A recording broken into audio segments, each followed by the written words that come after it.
Oh, what's good, son? It's your boy Eon, and you already know me. Look, son, this is Forever So Struggling the podcast, episode 92. Thank you all for tuning in yet again, son.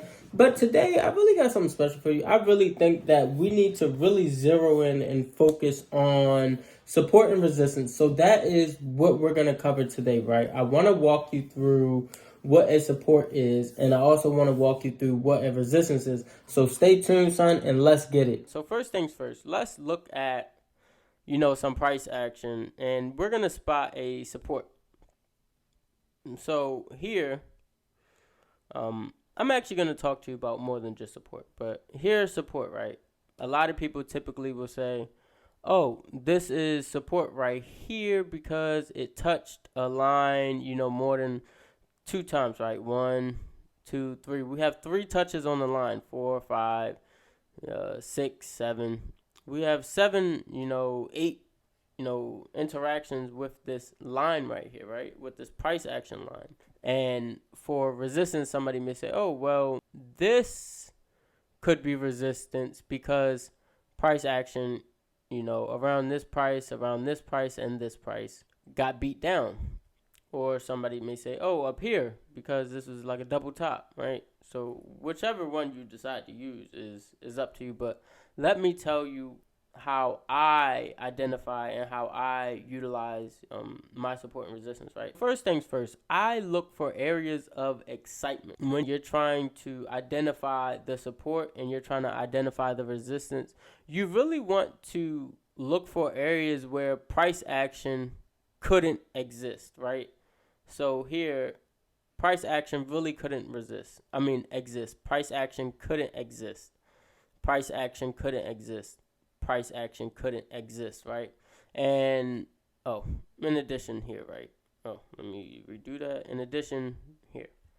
So, when I'm saying price action could not exist, I'm saying that the prices were so attractive to people who had money that it did not stay there for more than, a day or more than an entire time interval. So if I'm using the hourly, if this was the hourly, it didn't stay there for more than an hour. If this was the daily, it didn't stay there for more than a day, right? Price action was so good. Prices were so low that people said, wow, this is a great discount and I will buy it, right? And likewise, for resistance, we could do the same thing, right? So resistance here, we'd be like, wow, prices were so high right there. I had no choice but to sell it. I couldn't miss up on that profit. Here, same thing. I couldn't miss out on that profit. Here, I couldn't miss out on that profit. I couldn't miss out on that profit, right? I couldn't miss out on that profit right there. And then I couldn't miss out on this profit right here, right? Prices were so high that the profit was so good that, son, if I would have stayed in, I would have just been greedy, right? And I would have lost a lot of money for being greedy.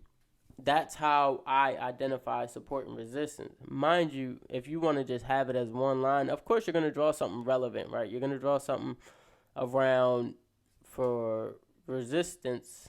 You're going to draw something maybe, well, let me be reasonable. Let me see. Maybe around here, right? Because prices broke out of this area, but it didn't really beat this area, right? And likewise over here. Prices did come lower than this area, but it didn't really break out under this area and stay under that area.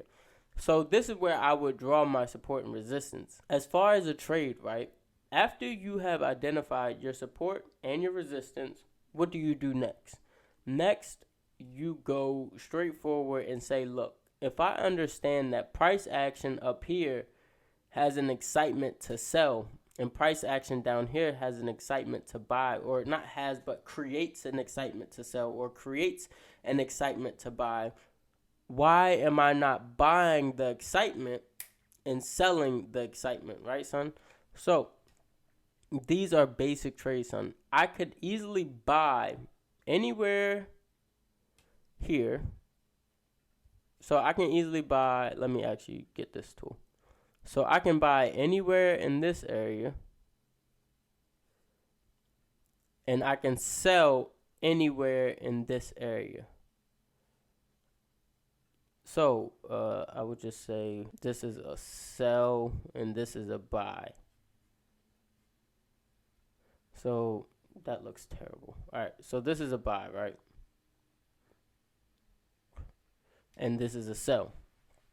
When I get to this area, I want to look to buy, right? Even if it's falling, I know where it's going to fall to around this price, right? Likewise, same thing happens over here. Let's just extend this out. Oh, that's bad. Okay. Hold on, wait. Let me actually get my mouse. All right, so let's extend this out. So even if I buy it in this area, right, I still know where price action should be headed.